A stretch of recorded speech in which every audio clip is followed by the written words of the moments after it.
Hey Truth Seekers, welcome back. Zach here. The purpose of this video is twofold.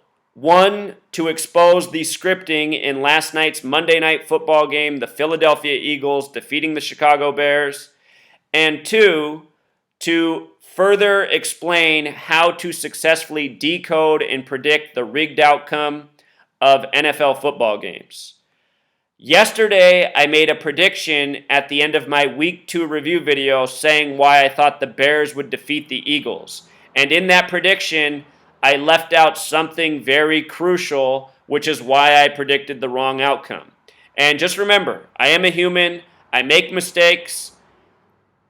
Not to make excuses, but I decoded the entire Week 2 season in the middle of the night. After I was finished with that, which took almost 3 hours, I put together the prediction video, and I should have double-checked my work before I made the video saying what the prediction was because there was a huge omission.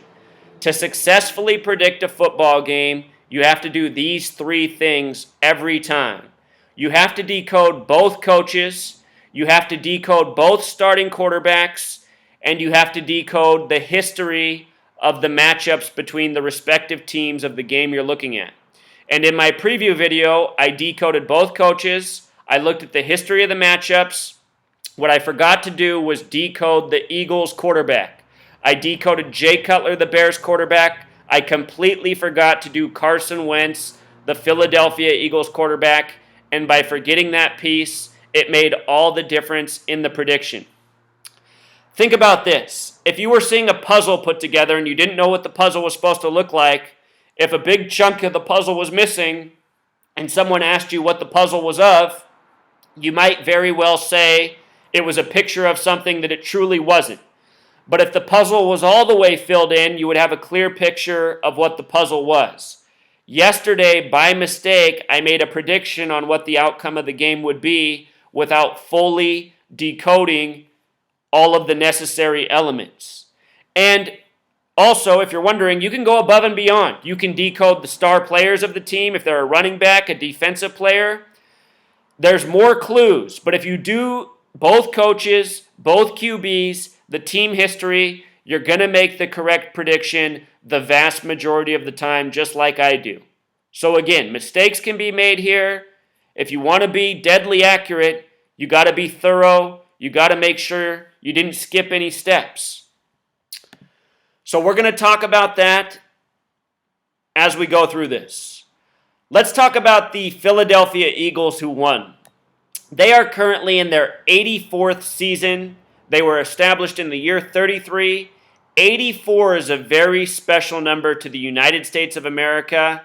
And in the past year, something special happened in Philadelphia that has to do with 84. The word Jesuit equals 84, so does United States of America. So does Revolutionary War, so does Thomas Jefferson, so does Louisiana Purchase, so does Manifest Destiny. 84 is a very special number to this nation and to the Freemasons who created this nation. The Jesuit order is the secret society within the Catholic Church. Think about how the United States of America was discovered by Christopher Columbus, his voyage paid for by the Catholic Church. The Catholic Church was created once upon a time by this gang of Freemasons for the sake of controlled opposition within Christianity. Anyhow, the Pope of the Catholic Church, Pope Francis, he's the first Jesuit Pope. And if you've never seen the photo of him doing the hidden hand where his hand is tucked inside his suit, check that out. That's a Masonic pose. Jesuits, Freemasons, they're all in bed together. They are the secret societies and high places that make up the New World Order, the order that established this nation. The United States of America is a New World Order creation. The New World Order is an Old World Order. Anyhow, Pope Francis, being the first Jesuit Pope, is also born fittingly on a date with 84 numerology. And this past year, Pope Francis left the United States on the Jesuit order's birthday, September 27th, 2015. So major Jesuit tribute in his visit. The Jesuit order, their full name is the Society of Jesus. Society of Jesus sums to 191. 191 is the 43rd prime. Last night the Eagles won 29-14, a sum of 43 points. And I have no doubt that that score is part of the tribute to this Jesuit order. The more I do this research, the more I understand that the Jesuits might be solely responsible for the rigging of professional athletics in the United States. They're very much behind basketball. They're seemingly very much behind the rest of the pro sports in this nation. The Catholic Church, the Vatican, if you go there, they have a massive statue of a pine cone. A pine cone is very much like the pineal gland in your head, which is your mind's eye. And the Catholic Church, government, mainstream media, what they're all after is what's going on in our brains, controlling the way we think, our mind's eye. Sports programming has everything to do with this. When you're watching the sports game, you're getting programmed to join the military, drink beer, buy cars, believe in bullshit. Think about how much September 11th propaganda is attached to the National Football League. It's come up again and again, year after year. An athlete will speak up about the lies of 9/11 and he'll be punished. He'll lose his endorsements. He'll lose his place on the team. Football, pro sports, it's all part of the psychological operations going on in this nation. That's what this nation is. It's a giant psychological operations. Football has a lot to do with it. The book 1984, a book that was written after World War II about a nation much like ours, people ruled over by screens and lies and propaganda. The quote in that book is all it took to rule over the people was beer and football. They're talking about the United States of America. So anyway, Jesuit tributes going on in Philadelphia. And now I'm going to show you how this whole Catholic Christianity angle connects so big to last night's football game. Carson Wentz is born December 30th, 1992. He shares a birthday with LeBron James and Tiger Woods. He's currently 23 years old. Football in gematria equals 83. 83 is the 23rd prime number. Lincoln Financial Field, Philadelphia's field, opened on August 3rd, Tom Brady's birthday. Not a coincidence. 8/3, 83. From his birthday to last night's game is 102 days. And 102 is the number for the key of David. United States of America in gematria sums to 84 with the S exceptions 102. Check this out. Revelation 3:7, the book of prophecy, the 66th book of the Bible. Think about how football's on Sunday, Christians worship on Sunday. Christians in gematria sums to 66. NFL in Jewish gematria sums to 66. Revelation's the 66th book of the Bible. The first Super Bowl was at the end of the 66th season. The 47th season of the NFL, the word Christian equals 47. Last night was the 47th game ever on Monday Night Football for the Eagles. Yesterday's game was also on a date with 37 numerology. Revelation 3:7, Revelation, the 66th book, says this: to the church in Philadelphia, to the angel of the church in Philadelphia write, these are the words of him who is holy and true, who holds the key of David.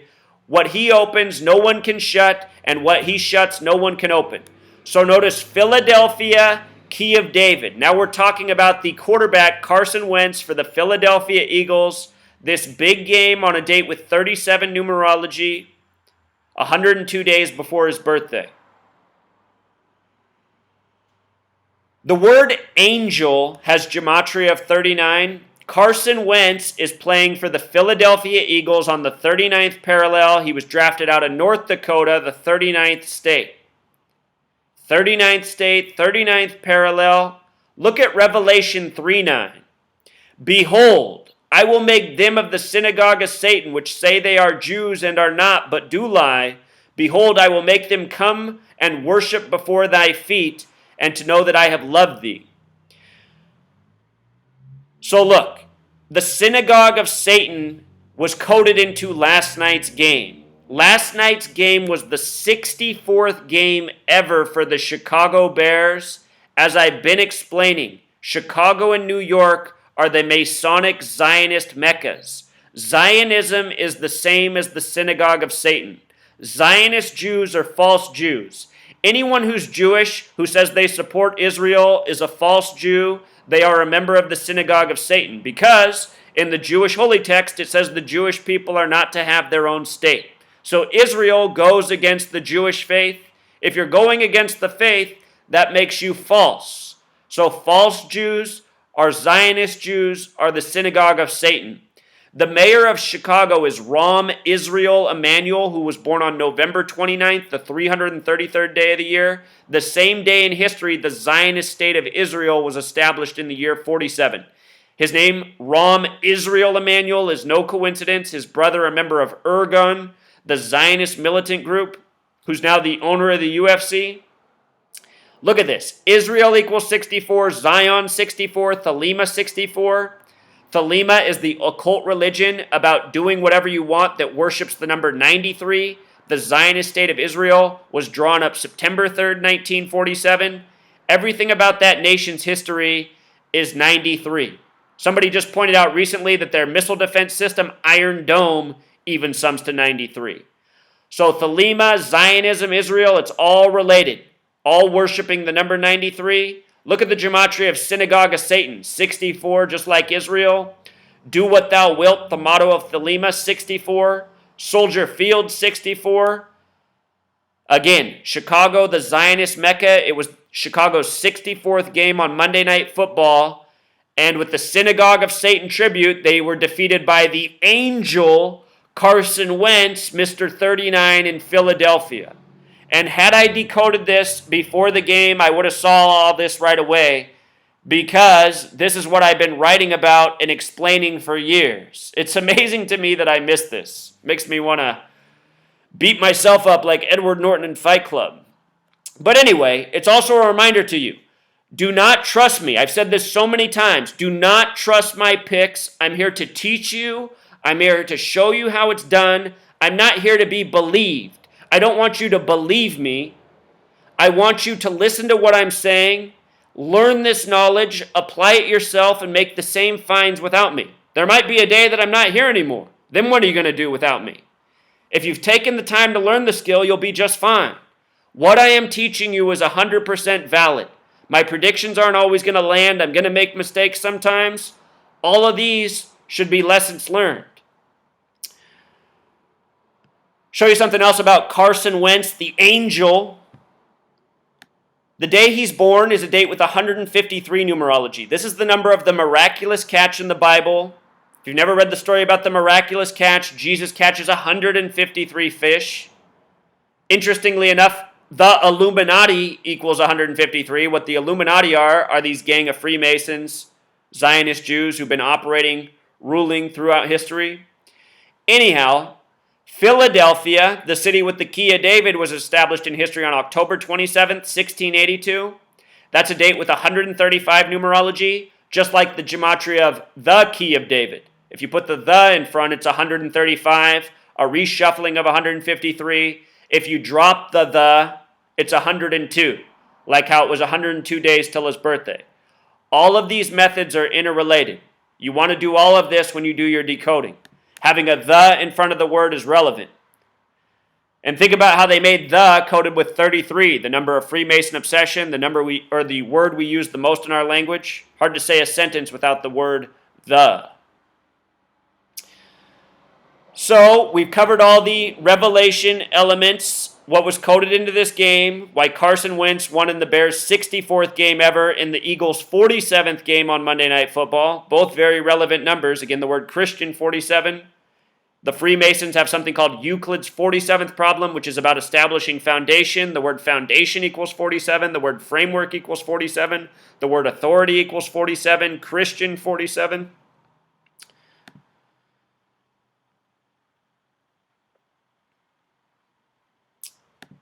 So, in case you missed what I did last night, at the beginning of the game, I talked about Carson Wentz and the Key of David connection. I didn't go into a greatest detail. I wanted to show the way Monday Night Football began with the 37 tribute. The game began 3-7.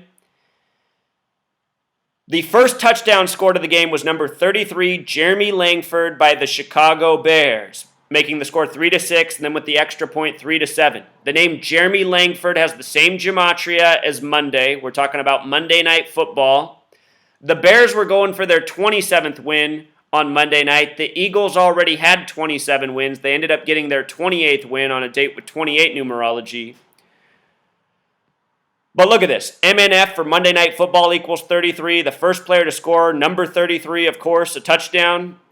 Just moments before that touchdown, the Chicago Bears kicker had purposefully missed a field goal off the field goal post. Remember that commercial about how good Robbie Gould is, how he can hit any object from, any distance years ago? These kickers really are so good that they can purposefully miss kicks off the field goal post. And to me, it's not really that amazing. As a 9-year-old, I was so good at baseball, you could give me a bucket of balls, and I would throw 95 out of 100 of them through a circle about this big. I was a deadly accurate baseball pitcher as a child because that's all my dad wanted me to do. And if anybody's out there thinking I just did some Illuminati symbol, just get the fuck out of here. I'm showing you that it was a small circle that I used to throw a baseball through as a child because all my dad wanted me to do was play baseball. And I was a baseball machine as a child.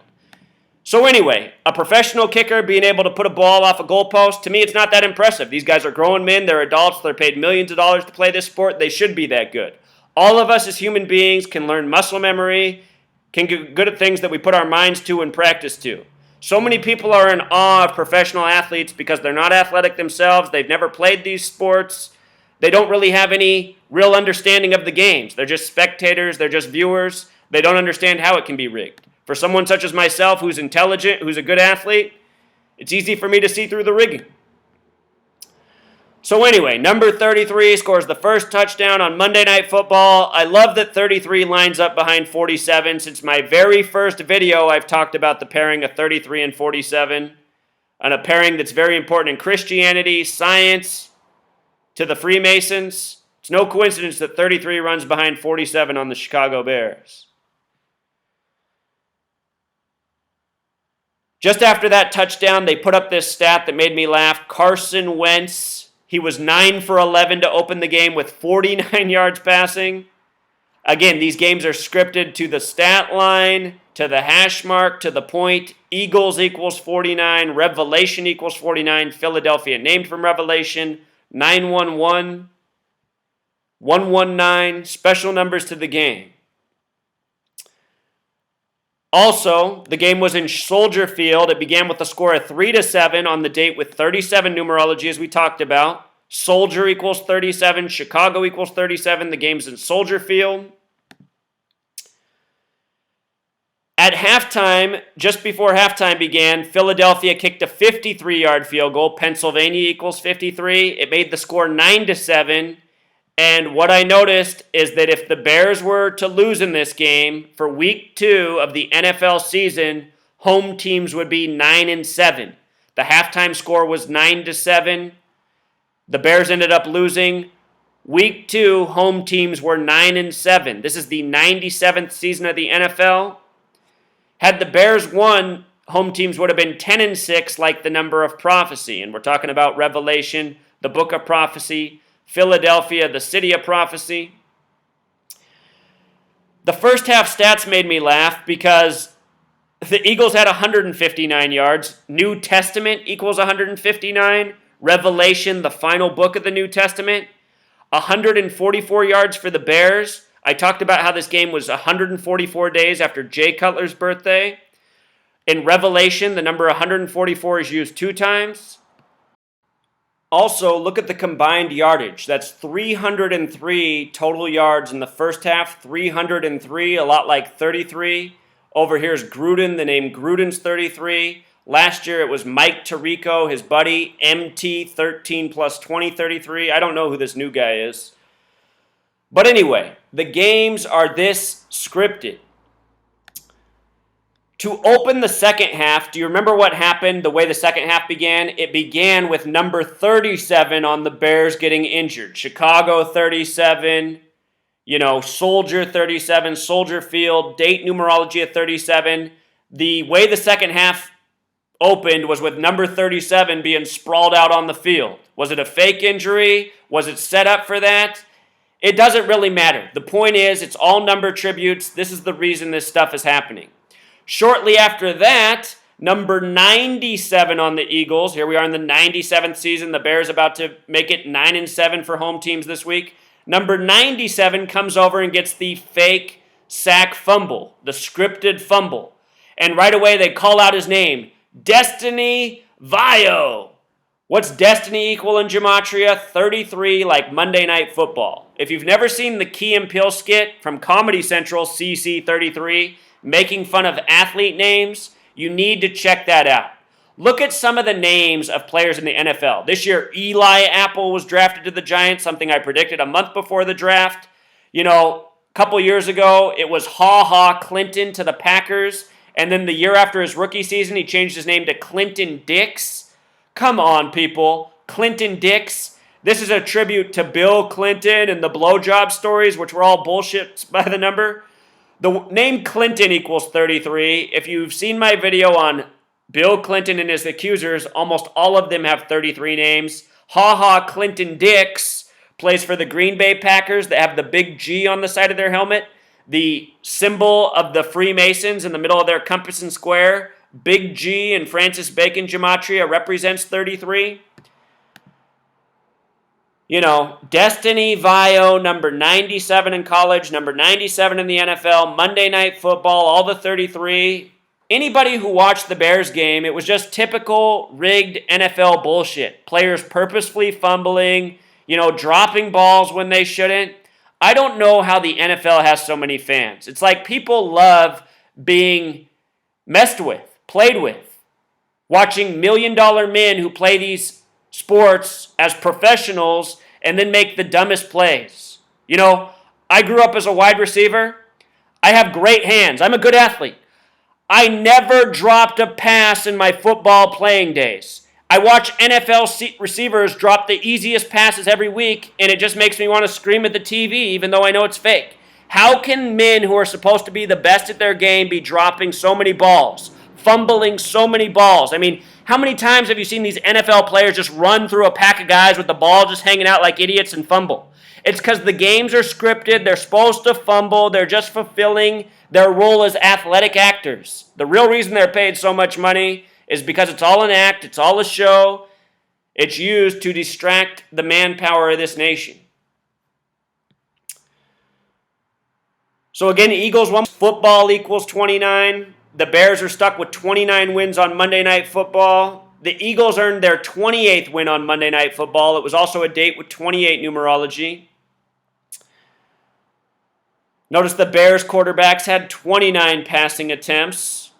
Notice the Bears rushing had 64 yards. The 64th game ever on Monday Night Football. Soldier Field equals 64. Scripted, to the point, to the stat line, to the hash mark. I can't say it enough. Carson Wentz also had 190 passing yards. Synagogue of Satan equals 64 the small way, 190 the big way. You put the in front of it, the Synagogue of Satan equals 223 like Masonic.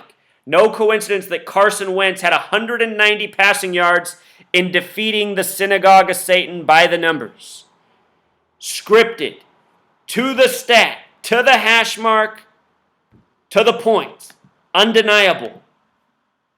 Those of you who can't get it through your head that predicting is not the same as seeing how the games are scripted, you need to get that through your head. Trying to read the numbers and how they're going to script the performance, you know, there's a little bit of guesswork in there. But the more research you do, the more information, the less of a guess it becomes. It's just like going to a movie and understanding that movies are scripted a certain way and have predictable outcomes. Sometimes a movie will surprise you. You know, if you can follow my analogy. Let's see, what else do you need to know? You know, we just saw Philadelphia win in Ohio to start the season. Ohio equals 47. Now they just won on Monday Night Football, their 47th game ever on Monday Night Football.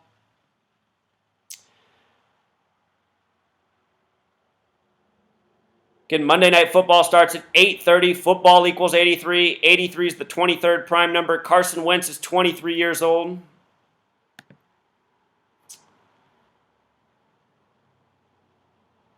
In my original decode, when I looked at these numbers, I thought they favored Chicago. And again, the reason that was is because I forgot to decode Carson Wentz. Had I seen Carson Wentz and the way his birthday lined up with Revelation 3:7, which I know so well, a light bulb would have went off. But because I forgot that piece, I made the mistake. And that's the real reason I'm making this video, to reinforce that you have to be thorough, that you have to do all the steps to see the full picture.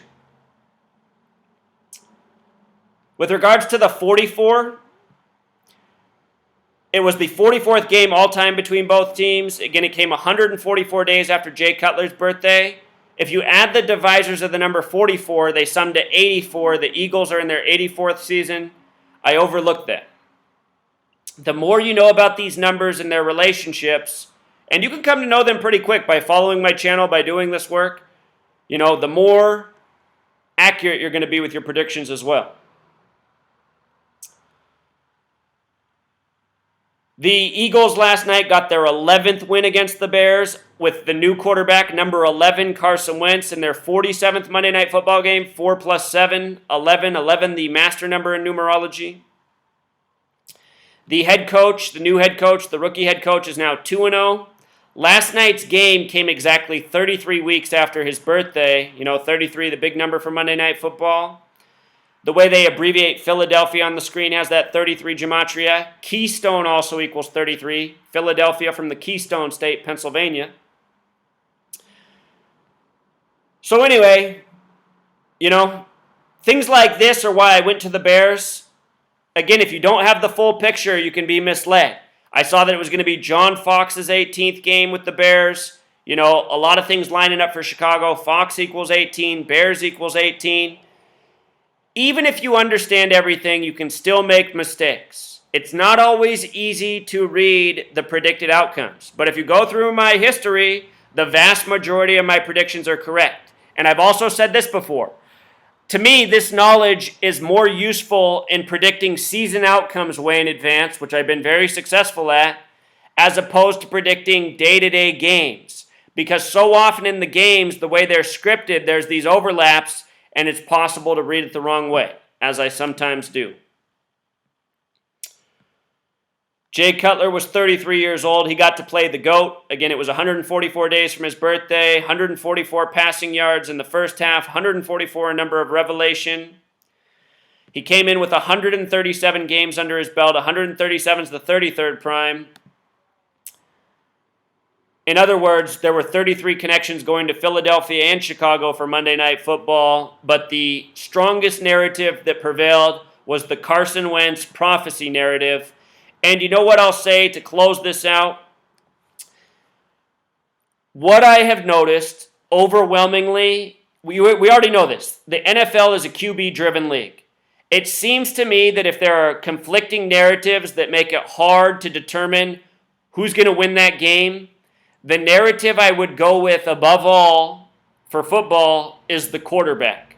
I think the quarterback narrative might trump the other narratives.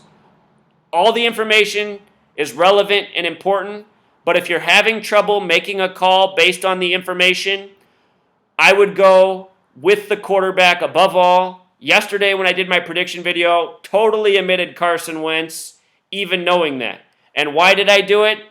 I'm a human being. I made a mistake. I did all the work late in the middle of the night, decoding all the Week 2 games, the preview, and I was ready to go to bed. I went to bed right after, didn't notice the Carson Wentz mistake even when I put out the video. So apologies, but again, mistakes, they are the best lessons to learn from and to improve upon. Every time I've made a mistake, my work's gotten better afterwards. So here's to it. Until next time, Truth Seekers.